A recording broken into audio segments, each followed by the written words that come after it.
remember a quote from Tim Cook that I saw on a news article or a video piece talking about, I think it was around the time of tariffs, and what he was saying was that there was a time where they outsourced the manufacture of the iPhone to China, and they did that because it was a lower cost way of making the product. But the point he was making was it's no longer the lower cost way of making the product, but it's also like a high expertise economy. How Dalen came about? So that was the Broadridge family who owned the business back then. So Doug Broadridge sort of founded the company. What was the outcome of doing that when you went through the systems and processes? Like, obviously we're all busy, and I think there are times where the person you're managing needs to know that you have time for them. I think those are core elements that makes a good manager. What do you think? I think the best managers are able to make you feel a part of something. I'm excited to have you on the pod, Adam, for a number of reasons. One is that you're the MD of a company that is doing big things, in my opinion, and the way you got there is quite unique in terms of it being a family-run business, and for it to be kind of having a bit of UK heritage, for it being around so long. So I think we could start off there, Adam, and maybe you give a brief introduction as to how Dalen came about, what your role is in the company, and then we can take it from there, because I've got loads of bits of interesting things that I want to dive into from this. So yeah. Dalen is a family-run business and has always been family-run. It was a different family to start out with, and originally the company was called Amington back in 1957, and started out doing lots of subcontract engineering work, various types of metal work. And then over the years, the company developed, we did lots of industrial products, and through into about the 80s, we started making TV stands under the name Dalen, and that's where the company name now comes from. What was the company name? Sorry, what was that? That Dalen? Dalen, Dalen. Yeah, where did that come from? What was that? Because you just mentioned it there. That was one of my questions, because I was like, Yeah. what? How did that come about? So that was the Broadridge family who owned the business back then. So Doug Broadridge sort of founded the company, and Dalen was the name of him and his children. So it was Doug, Alan, Linda, Eileen, and Neil. Okay. And so that's sort of how that name came about, and that was for this sort of new endeavour, making the TV stands.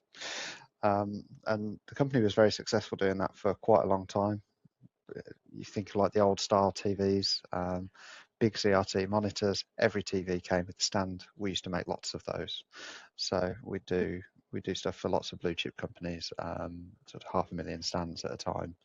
And had a great deal of success doing that. But of course, TVs are no longer these big CRT boxes that sit in the corner of your room. So the company had to evolve and adapt. And in the 90s, we had an incident where the business was broken into and all the computers were stolen. Out of the back of that, we started making computer security cages, first of all, because we didn't want to have it happen again. And then we started making those for other people as well, because the local crime prevention officer came in and said, well, this is quite good. I'm seeing lots of this going around the local community, and you should sell these. And so we did. And my father's worked in the business since the late 80s, and was the works manager and then director.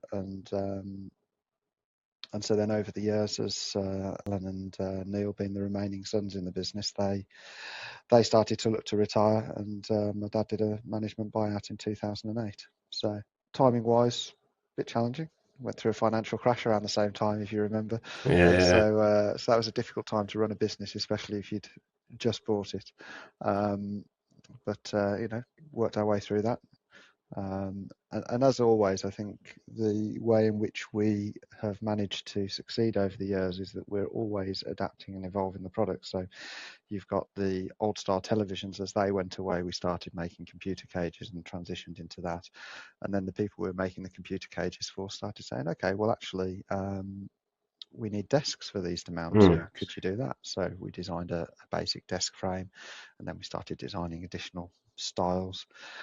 At this point, we're talking a lot to universities and education institutions, and we started to look at lecterns, and it wasn't something we'd done before, but we came out with this range of lecterns called Voyager at the time. That was around 2008, and in the first year that we did that, it made up about half of our sales. So Oh you wow. imagine you've got the financial crash going on, and also this new product line that was launched and essentially exploded at the same time, and one kind of offset the other, and is part of the reason the company's still here today. So we've always been evolving and adapting as things have changed, and our product ranges have continued to develop. In more recent years, we've started selling some of those products into corporate sector under the Dalen Designs brand, and then in 2018 launched the Dalen Healthcare brand, which is basically taking IT to the bedside, computers to the bedside. So yeah, lots of change over the years, but still family run. Yeah, yeah, yeah. It sounds like that's a consistent theme, that change and kind of staying ahead of things. But also having to deal with quite a bit of like trials and tribulations along the way with the crash, with even recently with what's, universities and stuff, with the budgets there. For you, one of the big questions I have is like, for someone like you in your position and having to manage a team, it can be quite stressful at times. Like myself, I feel that a lot of the time. I don't know about Mhm. yourself, Adam. Maybe I'm putting words in your mouth, but um, like, how do you deal with the current, like the change in landscape? Because I feel now more than ever, especially with things like AI, things are just, it's like you feel like you're at the edge of your seat at all times on a fast moving ship and you're just seeing things change so quickly. So if you were to look back at those times where the financial crash happened and where you're like deep in the mix, what helped you stay creative or stay like in that ability to pivot or adapt, as you put it? I think first and foremost, it was about us being very customer focused. So we'd got really good relationships with the universities that we dealt with at the time, and we were listening to what they were saying they needed. And the same happened with healthcare as well. Jumping forward a bit, but we went in to see a particular customer about some laptop security. Out of that came a discussion around drug security and whether we could make cabinets that are height adjustable with the computers built into them. And we go and take that away. We come back a couple of months later saying, yeah, here is a properly considered design that we could do to solve this for you. What do you think? What do you like? What don't you like? And I think that willingness to engage and that adaptability to effectively do things at a scale that perhaps other businesses aren't interested in. I mean, we have quite a complicated business. We do a lot of customization, a lot of bespoke work.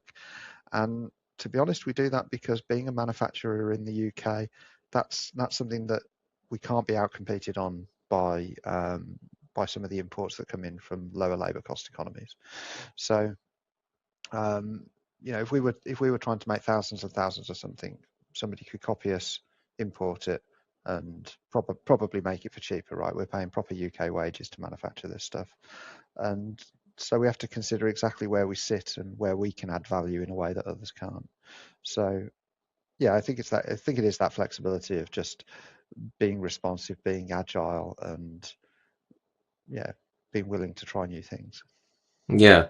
On that note, there's another point that I had, which was on the fact that you're a UK manufacturer. Help someone like myself and probably others that will listen, that may be not in the space, that what are the benefits like that? I could imagine being uh, you know, why not outsource everything? Like, there's obviously some advantages that I feel you're probably better well placed to understand those. I mean, I think it's important that we keep British manufacturing jobs Mhm, in the UK, right? of course. There's been this tendency to, I mean, you think about what's happened to the price of commodity product and the availability, right? You can go on a well-known website, let's say, and you can have something delivered same day, and that is crazy and something that a few years ago, let alone 10 or 15 years ago, would be absolutely unthinkable. Um, and to do that, when you drive around the country, right, you see these giant warehouses everywhere. There's lots of stock being stored, but not much of it is being made here. It's being Mm, bought. It's being bought in from other economies, and I think if we see what's happening politically at the moment, that has been assumed as though it's going to be a status quo forever and always available to us. And that's not necessarily the case. Things can change in that sort of geopolitical sense. That means that the availability of those goods isn't the way it once was. The cost of import could be considerably higher. And we've had a few scares with things like COVID, things like the war in Ukraine, and then more recently with Iran, I suppose, where we're seeing massive volatility. And some of the reason we are as exposed as we are to that volatility is because we don't have the ability to bring it back onshore. And I'm not going to make a statement as to say that all things should be, brought back into the UK. This isn't really about protectionism. This is just that I do think it's important that we retain some of that capability. And so that's important to me. I'm just thinking, coming back to your question, I think you were asking why is it important to be a manufacturer in the UK, or what can we do that's different? And I think that it is that adaptability. It's that if you wanted to buy a table, right, you might buy it online and you could get it next day, but there is no way that you're getting it next day with a hole in just the right place, and maybe you want a plug socket here, and it's a standardized product, right? There are 100 other people that have got the same product, or 1,000 other people that have got the same product, and it is what you get. And if you want to modify it, your warranty is void, and you're on your own. Whereas what we're doing is saying, okay, you want something very specific, and we make what we call technical furniture under the Top Tech brand. And when we say that, what we mean is we're designing it to work with technology. Now, we don't necessarily supply the computers and the AV components and things that go into that furniture, but we're designing it in a way where that has been considered from the outset. And if you wanted a control panel in a specific place, or it just customized to suit whatever it is you're doing, whatever equipment it is that you have, then that's the sort of thing that we can do. And we can do it for a one-off. And that's not something that you can viably import. And certainly if you were to, you'd be talking about months of lead time, and we can do that considerably faster. It's a combination of factors, really.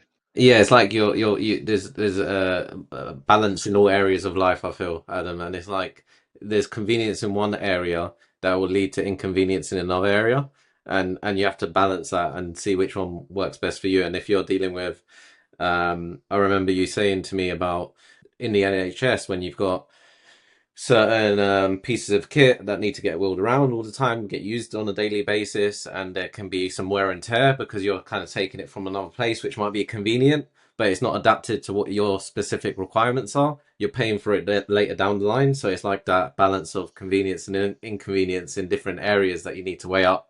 And I think that is something that you don't always take into consideration when you're just looking at things and maybe looking at just kind of a catalog and not looking at second and third order consequences, which to your point with the geopolitical landscape, I feel is just like, at one point everything was just outsourced, isn't it? Like that was a big push, and like we don't need to do anything anymore here. And I think that's kind of gone full circle. And then we've realized the importance of actually being able to do things here. And it's kind of that swings and roundabouts kind of analogy. I think I remember a quote from Tim Cook that I saw on a news article or a video piece talking about I think it was around the time of tariffs, and what he was saying was that there was a time where they outsourced the manufacture of the iPhone to China, and they did that because it was a lower cost way of making the product. But the point he was making was it's no longer the lower cost way of making the product, or it may be, but it's also like a high expertise economy, because so much of that electronic componentry has been outsourced to China.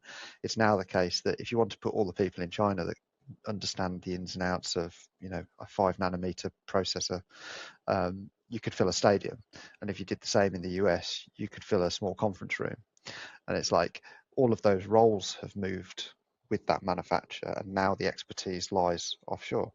And so when this stuff moves out of the country and we stop doing the things, we actually lose the expertise as well. It's not the case of just switching it back on. So it is important. There's a case for both sides, but I do think it's really important. And there's lots of people in our local communities that are employed by this business who benefit from these jobs. Yeah, and I think to your point, and what I did want to pick your brains on, Adam, is the fact, and it kind of fits neatly in the way that you've been able to adapt has been to be listening to your customer and being customer centric. And this is something that I've been on a journey on because I come from a sales background, right? So there's no customer service. It was just sell, sell, sell. And you didn't have to deal with the operation side of things when you're working for a big enterprise firm. It's kind of like handled for you. But then when you get Mm. into your own business, you realize how important customer service and customer successes. And I guess being the man on the ground and being in the UK, it allows you to do stuff that maybe others that are outsourced aren't able to do. But what I wanted to really get into your opinion or your view on is when it comes to customer success, like what do you feel has been your secret sauce? Because I've had the pleasure of knowing you for a while, and like I get that sense of like, oh, these guys really know how to go above and beyond. But for others that maybe have the same background on me, maybe, and maybe you kind of just see it as this is standard, but for others maybe it's not. What are like maybe some of the baseline principles that you govern yourself by in that sense of like what makes I had this great quote from another CEO and he was like your deliverable is baseline. It's like customer excellence is going above and beyond what you said you would deliver. It's like Hmm. that's customer excellence. And I feel he's someone that's been very successful and I can see why. And I was wondering because you feel like that same type of company and organization, like what is it that you feel makes great customer experience, great customer success? Is there anything that you find important? It's interesting. I think first and foremost, like we have certain standards and we don't compromise them. Hmm. So, and certainly I know that from the top level, from my father, from myself, it's very clear like where what standards we want to hit, what experience we want to deliver, and any time that that's not happening, then we're personally interested and want to resolve it. And so I think that's probably visible within right throughout the business, and that drives some of the culture within the business. But it's a constant battle. You have people change within your organization. You need to maintain those standards. That needs to be visible all the way down through. It needs to be culturally embedded within the business. Hmm. One of the things that we've always said is, if something's not right, we will always make it right. We're not going to go missing. We will keep getting in touch, keep following it up until the customer's satisfied or until we've reached some sort of resolution. It's certainly not like we don't go missing. In terms of how you frame that from a leadership point of view, I mean, you sort of described customer excellence there as baseline, and that sort of positioning and setting of a standard is really important. Whether or not we've done that in exactly the same way in terms of having like that clear sign on the wall that you can point at and say this is what we do, I'm not certain, but I do think that the behaviours of the leadership within this business tell everybody how important customer service is. I could name many examples of working late to get orders out, having myself, others within the business making product because taking things to delivery depots because the driver's not turned up, but it does need to go and we do need to deliver because that's the promise we've made to our customer. There's all these sorts of things that we do that are on a, I hope not a daily basis, but we do them when they're necessary, and that just embeds within the culture of the business. Did you see that coming into the business? So, like, naturally, you kind of came into the business at a young age, right? And maybe not as experienced as you are now. Well, definitely not. Like, you're coming in, and like, when was your first kind of? Was it always embedded in you that type of like mentality, or did you start seeing it when you came into the business and you started looking at how people operated? Because I find that, especially when it's a family-run business or you're very close to the business itself, it's like you take pride in what you do and in your work, and you want the very best for people. And I think that as you get bigger as a company and as an enterprise, that can be more difficult to translate down the totem pole, let's say. I think it is pride. I think it's very personal. Mm, I couldn't untangle Dalen and and it's Dalen is part of what I do. Like I can't. I hope I never work anywhere else. Right? It's yeah, that they aren't something that you can detach one from the other. And so if something goes wrong where the company's underdelivered, or so something's not to the standard that we expect, then that's personal to me. That's the company's reputation, but on some level my own as well. And so I think it's about truly caring. Like if you really care about the service you're delivering, the standard you're delivering, the reputation of the business, then issues can't go unanswered. You've got to sort things out. You've got to put the customer first. Now, obviously, I'm talking about the side of the customer experience in terms of what happens when things go wrong. But there's also, when you're designing the products, what is the standard that you expect? We don't expect something that's mediocre and somebody's just about, yeah, it's fine. Like we want something where the customers experience the product and go, yeah, wow, this is fantastic. It's really well made. I would not be able to buy this somewhere else. That's the lived experience we want to see. And so those are the standards we have to hold ourselves to. Yeah. So, tell me, Adam, like, what was the experience of first starting at Dalen? Because that must have been quite a unique one in itself, because you're coming into a business that you saw growing up. Well, I think I was about 13 years old and I was assembling locks in the factory during my summer holidays. So I can't remember exactly what the year is, but technically when I look at like my start date on PAYE, it's about the same time as I got a paper round.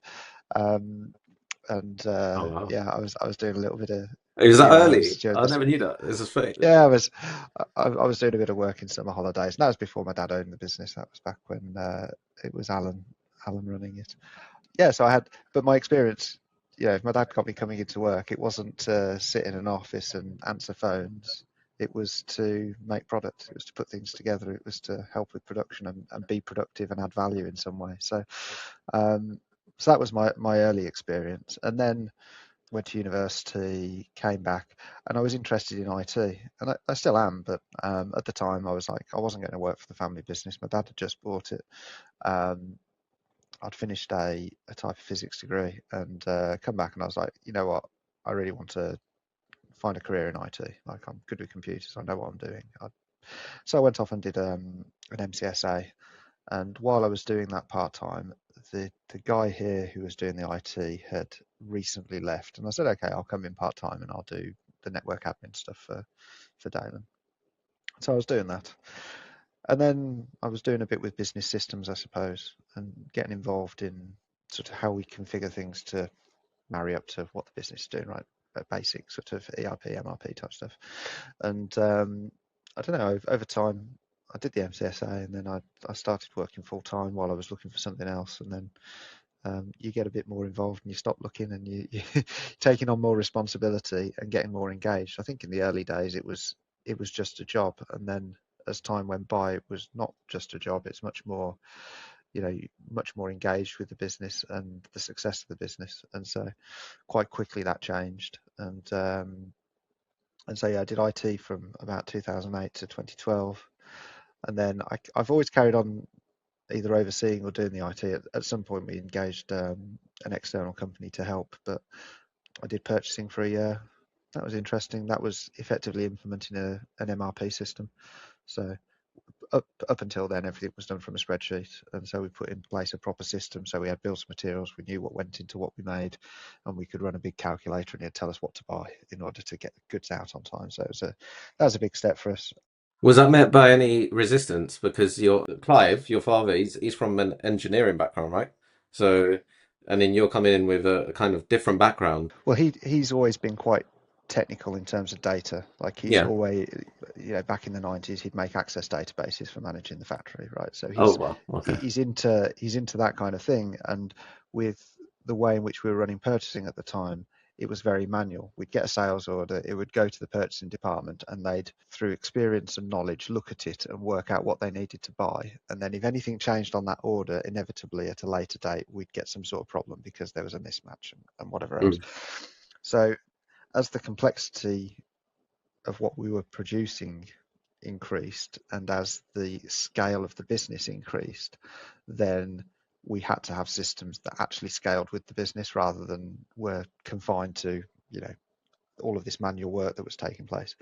So we put in place this MRP system, and it took a year of effectively going and opening boxes on the shelf and going, right, what goes into making this product, or taking drawings and basically putting together these bills of materials.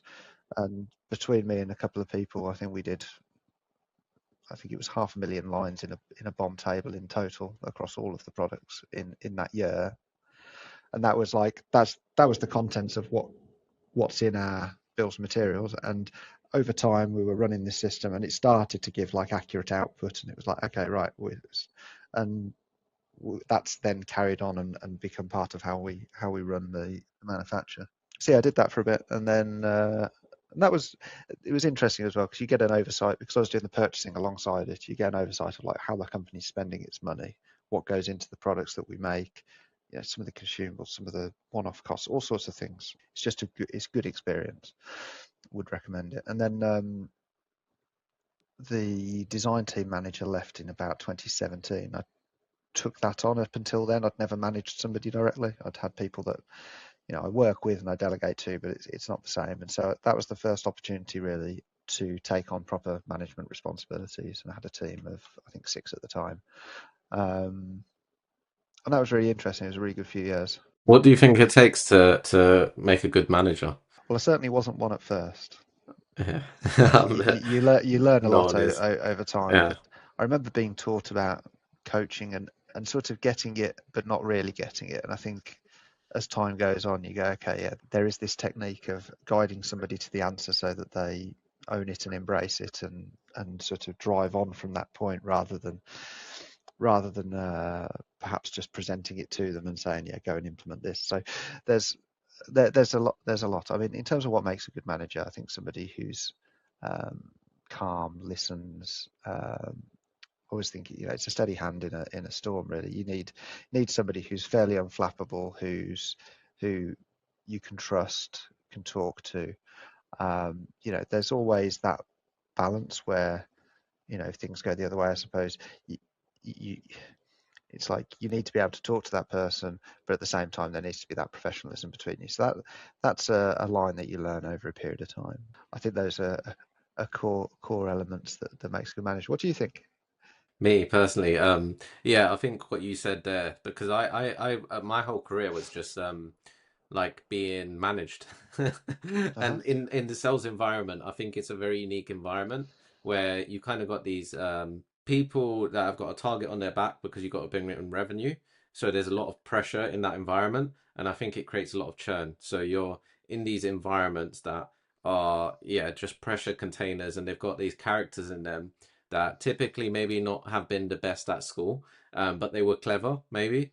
I'd like to think. But yeah, it's just such an eclectic mix of people and characters that I've been in. So then when I started managing my own team, and like we scaled the team and have like had at a point like quite a few people, you realize that it's a different skill set being good at sales, for example, and then managing a sales team, and one doesn't necessarily mean the other. So whilst it can benefit knowing kind of the fundamentals of sales, I think actually, like what you said, when it comes to managing, I think you have to have a very cool head about you. You need to be able to guide people to the right answers. And really, I think it's about this. I think the best managers are able to make you feel a part of something. And I Yes. think that is like where customer excellence comes in and where you feel very passionate. So if I Mhm. look at the time where I was most passionate in a role that was not in Onda, it was at my first ever role where I did door to door, and it was 100% commission sales. So it wasn't the best salary, and it was crazy hours. I was working 6 days a week from 10, and sometimes I get in at 10 a.m., 10 p.m. But you were part of something. But I was part of something, and every day you'd have a management meeting, and yeah, Yeah. you felt cared for and respected, and you were growing, and there was a bit of a carrot and stick kind of thing going on there, and maybe to some degree a cult. Like it was crazy, that kind of experience.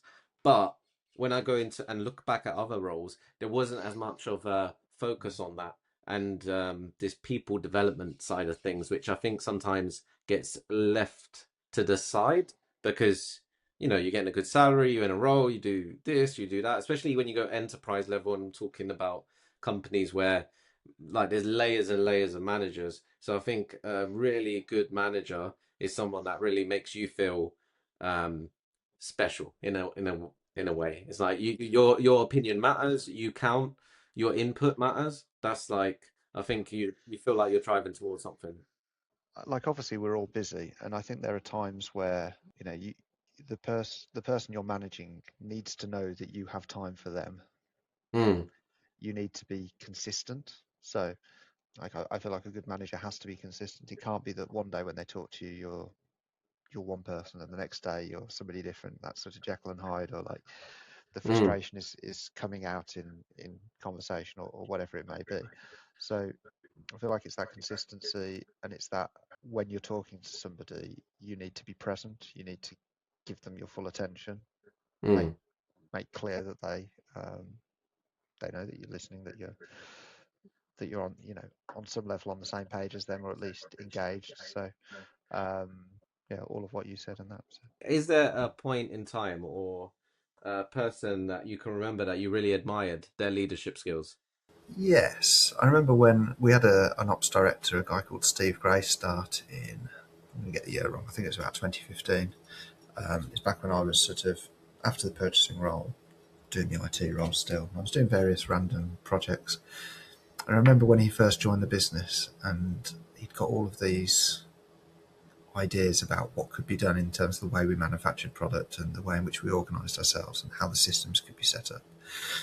And especially in those first few months, he was going through various exercises where we'd get in a room and we'd have post-its everywhere, and we'd be trying to work out what the process was. And it was all around like lean manufacturing and process improvement, and yeah, there's a whole bunch of stuff. Some things I've not thought about for a while, probably should again. But it was both exciting, which describes what you were talking about, Mm, and interesting. And I was learning a ton, even just going through the process. You're sort of going, okay, this is how you could like he took me on a journey, and at the same mm, time, I'm watching it, thinking, yeah, like I can see how this technique works, because now I'm engaged in the outcome. Now, if you say, right, what we need to do is implement this part of the system, I'm like, yeah, that is what we decided. Let's go and do that. was that because you learned a lot from the way he was thinking about things? It was learning new things. It was engagement. It's a bit like I said before about being present.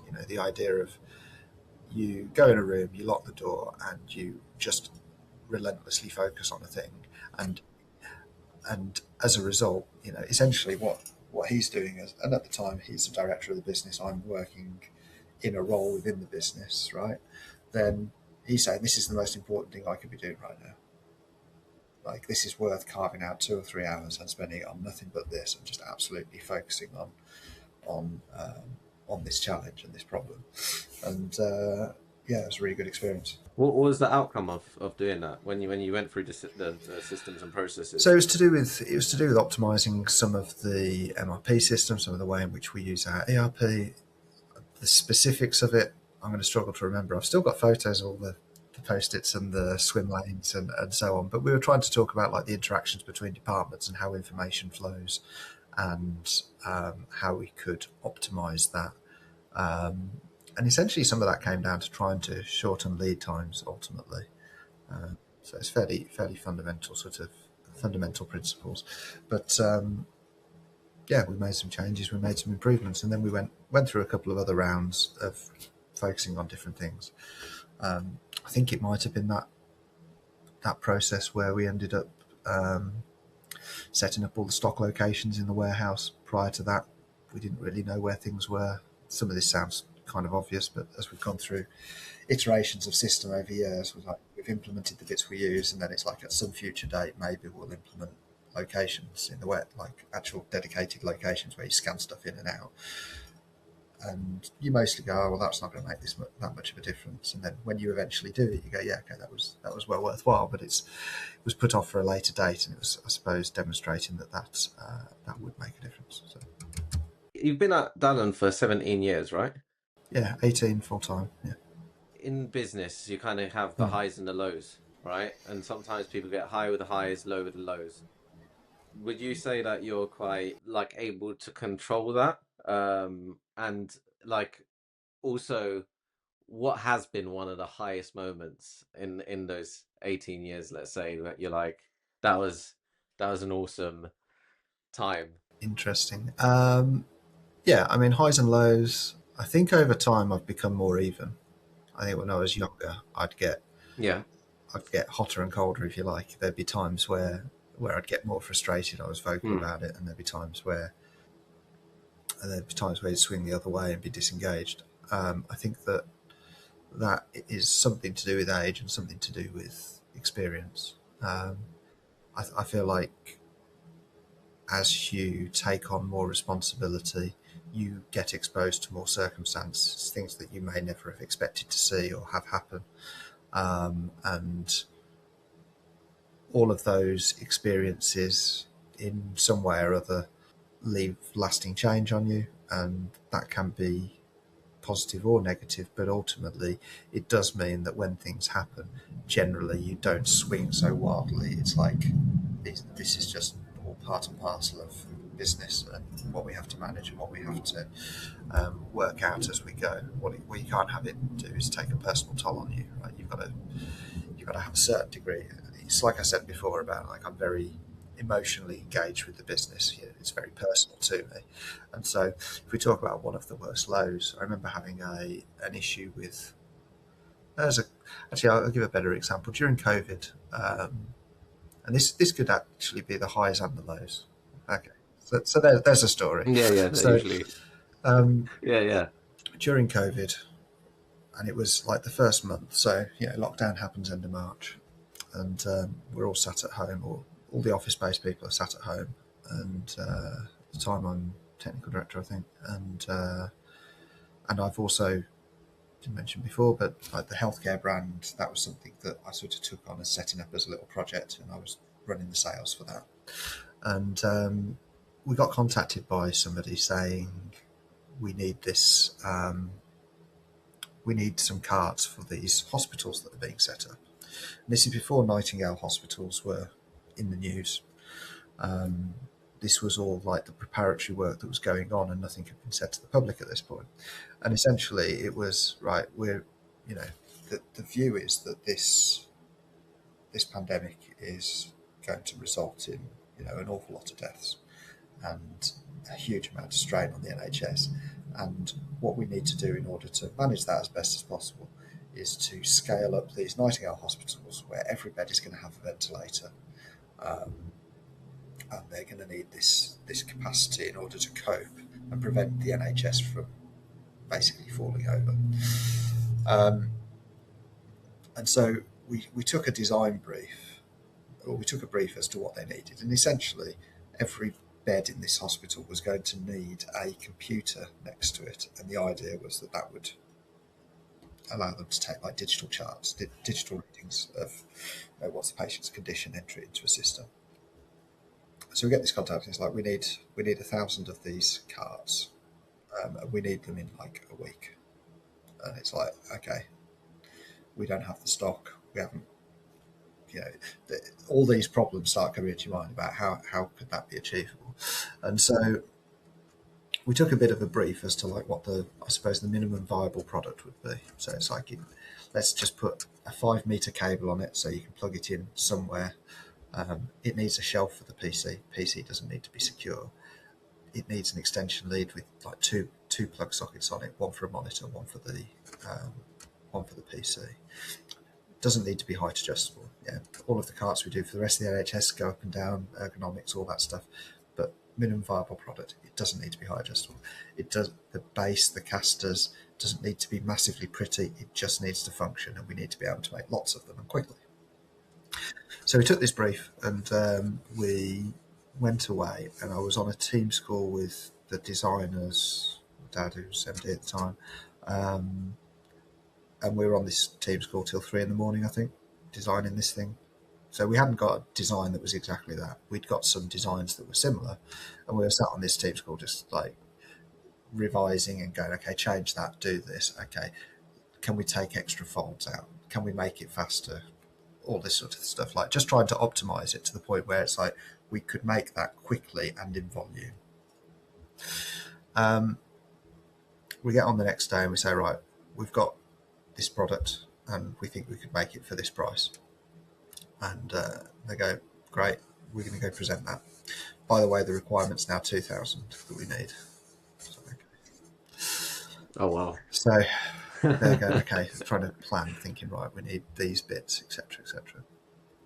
And so this is on the one of the best experiences side, because you're part of this. You've got this purpose, right?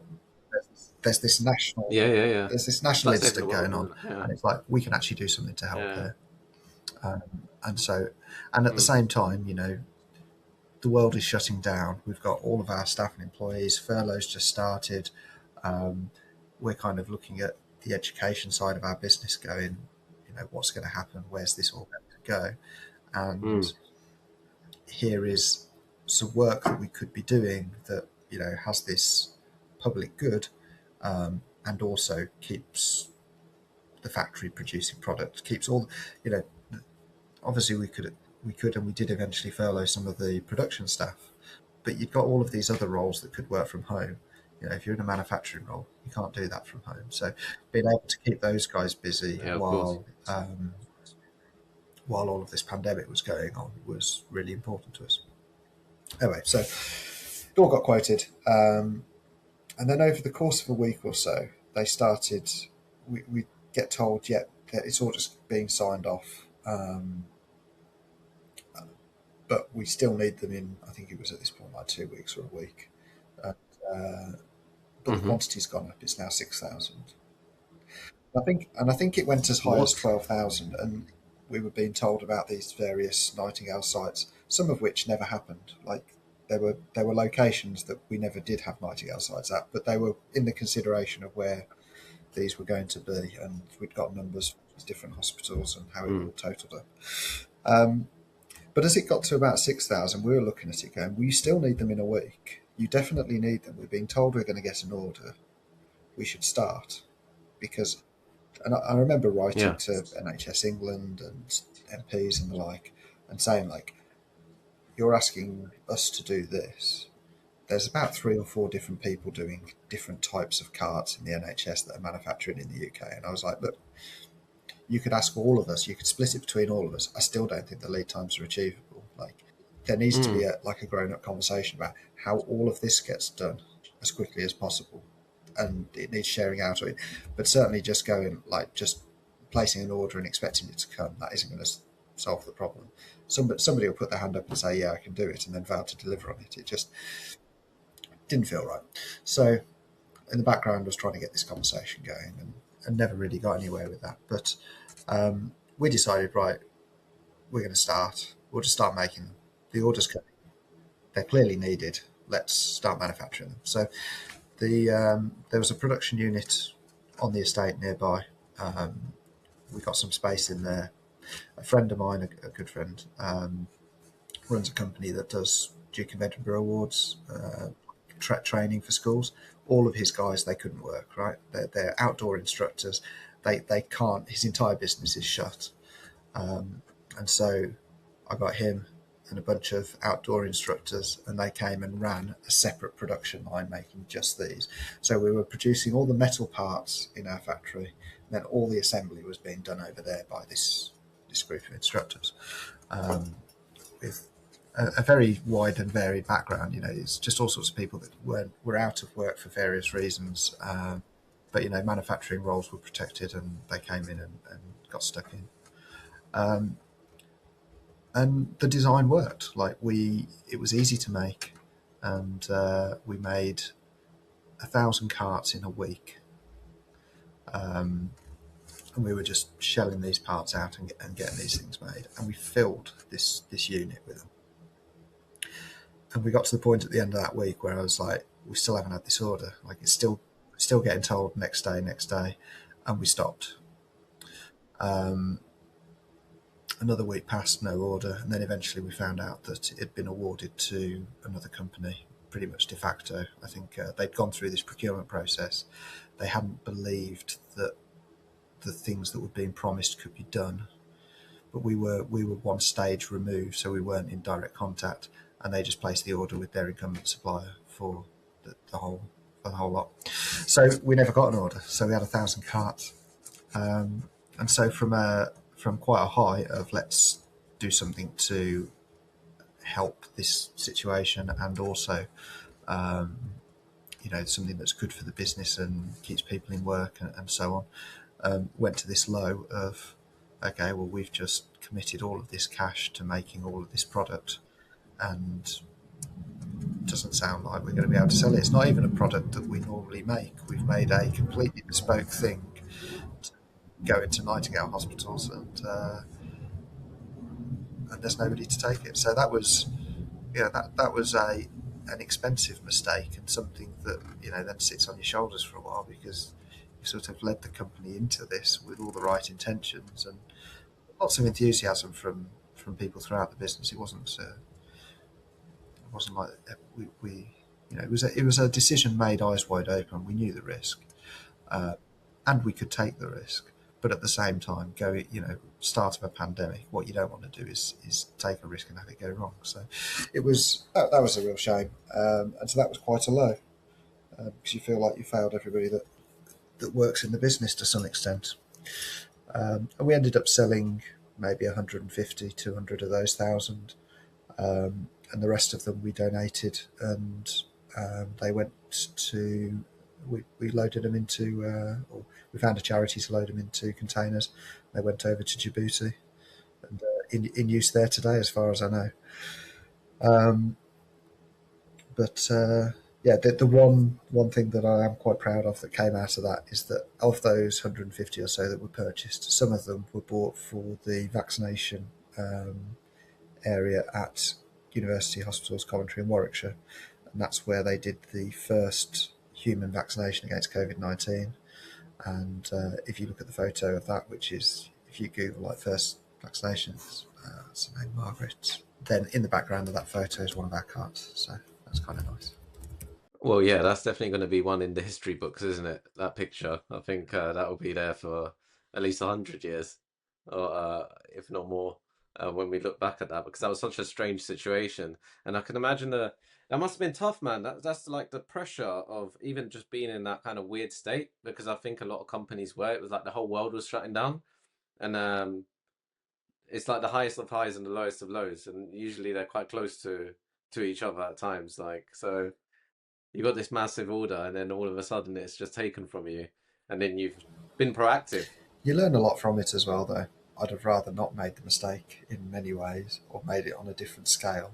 But at the same time, having had that experience, I probably would do things differently. That's not to say that I regret what we did, in that it gave us a great sense of purpose, and there were lots of positives that came out of it. But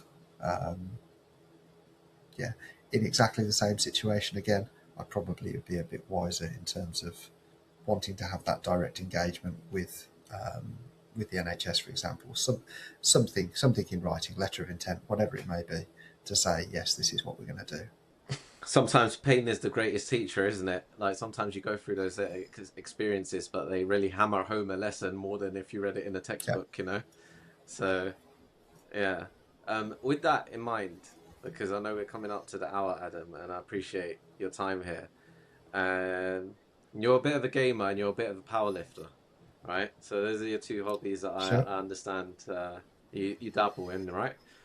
When it comes to those stressful times in business, what one beats the other, powerlifting or gaming? Which one for you is the biggest stress reliever, let's say? I think gaming's good because you go someplace else, right? Gaming's well known as like a bit of a hack to get into a flow state. You're just very focused on the thing you're doing and not necessarily on what's happened in the day that you've just had. So that's pretty effective. But lifting works too, in terms of bashing out some frustrations, I suppose. I did jiu-jitsu at one point, but I've never really been a fighter as such. But I think it's got that physical element to it, where you can sort of you can focus those frustrations into achieving something, if you like, into pushing a bit harder, into whatever it may be. And so that has its value as well. I would say I'm good at either, Yeah, by the yeah, way, yeah, just to be for me, clear. either, yeah. Just one or the other. You did a bit of jiu-jitsu. What, did you ever get to a belt? I had a white belt with a couple of stripes, but no, not really.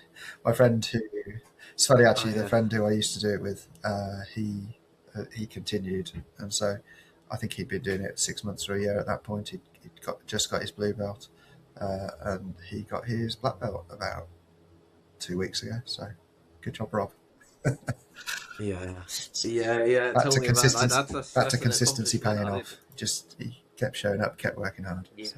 Yeah. I did jiu-jitsu for a little bit. I didn't even get stripes on the belt. I went to about 10 lessons, but you do pick up a lot from it. And it's one of those things that you always look back on and go, I wish I continued it. It was a time thing for me. I did it for about six or 9 months, and the challenge for me was because I was doing it with my friend who lives quite a way away. It's like an hour's drive each way, and it got to the point where I was like, I can't. It was too much, but yeah. Yeah, the schedule thing for me was hard as well because you've got a specific time that you have to go, and there's no jiu-jitsu lessons in the morning. So they should do that. They should do it. I don't know why they don't, because it would be so much more accessible for me anyway. Maybe I'm the only one that wants to do jiu-jitsu at 8 o'clock in the morning. There you go. That's a new business for it. Yeah, there you go. Yeah, we can you know, if you want to fund part a gym. venture, it's a jiu-jitsu. Get your mate Rob along.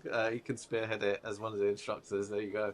The thing that I take from this, Adam, is that there's a lot of parts to running a business, and there's a lot of facets to it, and I can only appreciate, as someone who runs a digital business, the amount that's involved in manufacturing as well. So you've got two parts of the business, and I think that I always respect someone who's sometimes taken the road that is not as, let's say, convenient, but is the one that produces the best quality. So being a British manufacturer, I think, means a lot to a lot of people, and you've obviously seen that through the tough periods of COVID, but also I think that just through everything that you've been able to do from an adaptability standpoint. And what I've learned today is that you've been able to adapt by listening to the customers. And I think that that's sometimes some of the toughest things for business owners to be able to zoom out of, because we're so focused on so many parts of the business that sometimes when we come into a tough situation, which I'm sure there's many more to come, that there's a nugget in there, Adam, which is that, hey, like there's a